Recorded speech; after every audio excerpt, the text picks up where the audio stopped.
Morning, folks. Over here, and Zipper, who wants to come say hi. He's gotten a lot friendlier as he's learned that we're okay people. He's even kind of tolerating Burley now.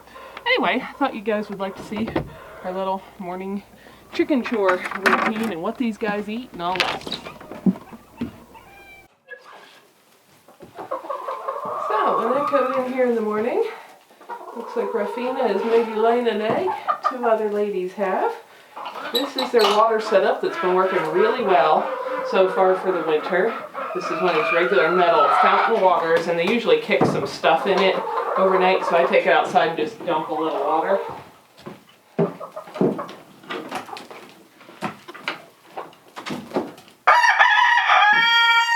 And as you can see, the most friendly ladies like to follow me out the door. Anyway, now they've got nice clean water in there again. It's still heavy enough. I don't think I need to fill it up yet. This little thing is actually a water heater. I know, you're looking for treats. Okay, before I tell you about that, let me get them what they want. This is that same old painter's pan that was a duckling swimming pool when they were little. It works really well for this, because what I do is every day I ferment them some grain. And this mix has been fermenting for 2 days now. I've got 2 of these little containers that I used that were left over from other stuff, and now I'm going to refill this one, cover it with water, let it sit in the shop, and 2 days from now I'll use it again, because tomorrow morning I'll use the one that I did yesterday. So this grain is fermented a little soft and makes it more digestible for them. And as you can see, they really like it. So they're busy eating. Yeah, you guys want some mealworms too? This grain mix is one I make myself. It's cracked corn, oats, millet, rye, and a lot of sunflower seeds. That would be a little bit of low protein if that was all they ate. Though in our really cold winters here, it's definitely good to be sure they have plenty of starchy bulk yeah, my fingers aren't edible, to keep them nice and warm through the cold nights. And speaking of cold, this is a little water heater, and Clay, maybe a month ago, decided that I was spending entirely too much time having to bust ice many times through the day, since the highs were being like right at 0 Fahrenheit, which is of course well below freezing Celsius, and he dropped his other projects and ran a wire from the shop over here so this could plug in. This is sitting on top of some concrete blocks, which does 2 things. It keeps the water up higher so they kick less dirt in it, and they can still easily reach it to drink. And 2, it makes sure that there's nothing flammable around that. And the cord goes straight through the wall here, and the plug is on the feed room side. So there's no way that they can, mess with the cord, and it seems to work really well. It has to go with one of these metal founts, because what it actually is doing is warming the outside edge up. But so far, the heater only claims to work down to 10 degrees Fahrenheit, and we've had it close to minus 20, and it has yet to freeze up. So I've been very impressed with that. It allows me to go to work for the day when it's that cold, and still know that these guys aren't going to run out of water. So that's been pretty awesome. Anyway, so they're eating their morning food there. We take turns different days having different high protein snacks. As you can see, this is what they're waiting for, because I don't usually sit here and talk just to the camera. This is mealworms and soldier fly larvae. These are freeze dried, and I usually throw them around the floor here a little bit so they can all have fun hunting and pecking for their own bugs.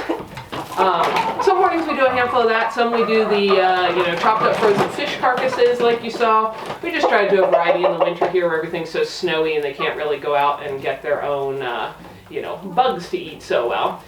So they also, behind the camera there, they have a freely run metal feeder similar to this water one of just a pre-mixed layer feed. They don't eat much of that. I just leave it there in case they want it. What they do eat is this.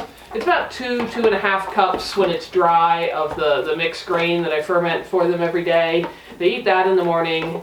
They eat some of their bugs. I also keep a little suet cake, which it looks like I need to refill, just so there's plenty of fat in their diet, especially in this cold time of year, because you burn a lot of energy. They're down to the last little nub. And I would make my own, but I just don't have a good fat source right now to do that.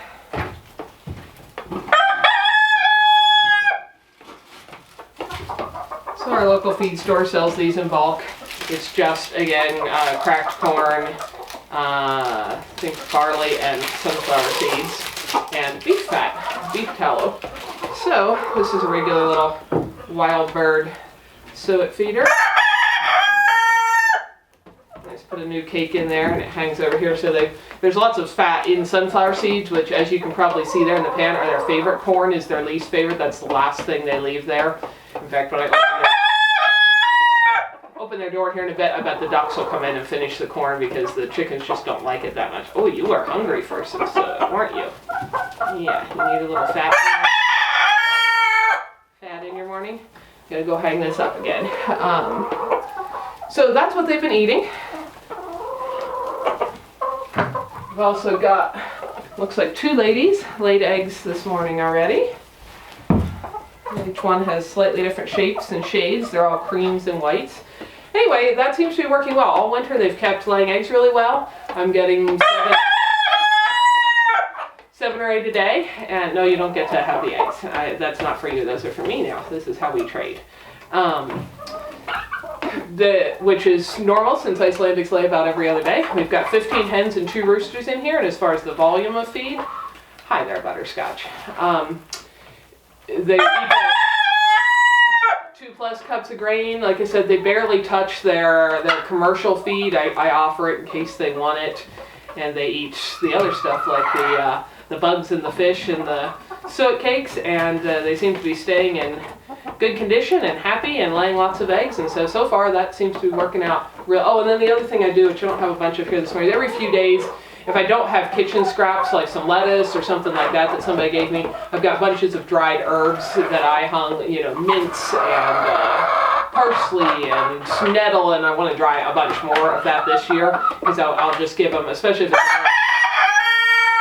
a real snowy day, I'll give them that so that they can peck those and get some fresh dried greens into their diet as well.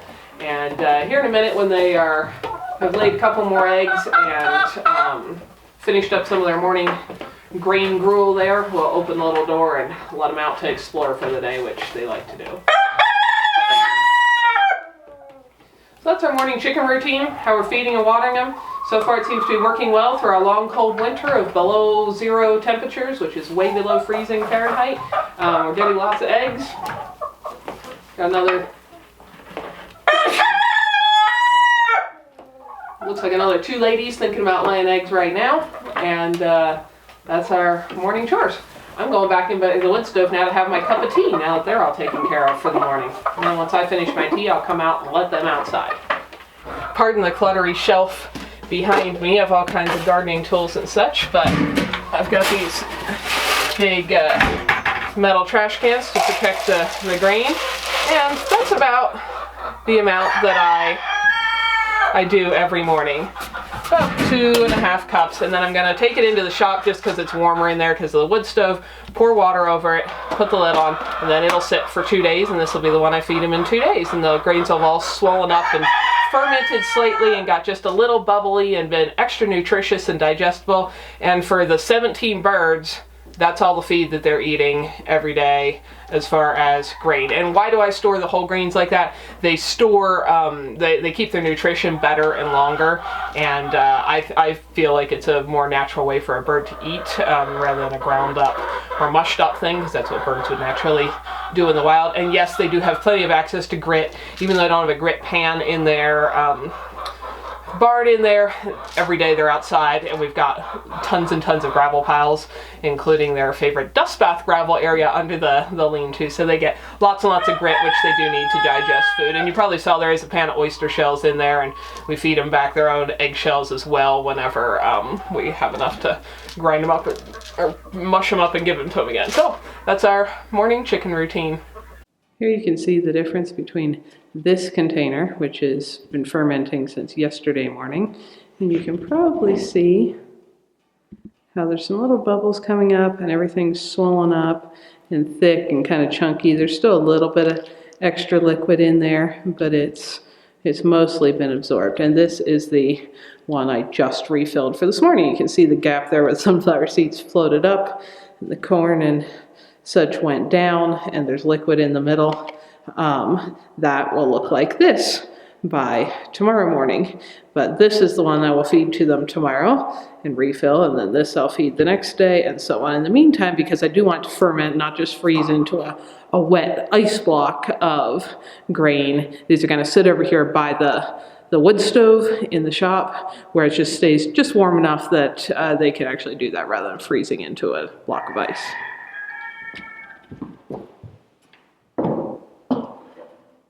I just kind of tuck nicely out of the way, and that works.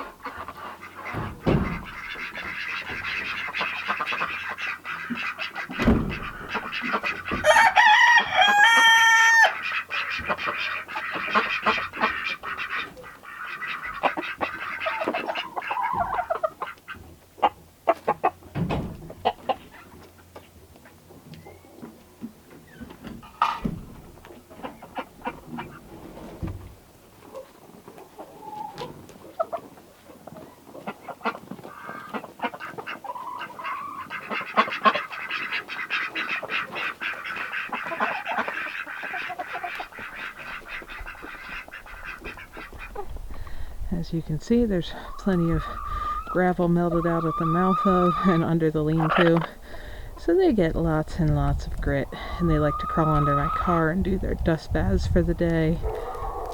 That's kind of where they spend their day. Over here at Fineth, thank you so much for watching these videos and spending some of your very valuable time choosing to do that. We hope you found something that was useful, educational, helpful, maybe save someone else some time and trouble, or just something just plain beautiful. If you don't want to miss any videos, subscribe and hit the bell. And thanks for coming along on our journey as we build a new little homestead with our tiny house and everything to come.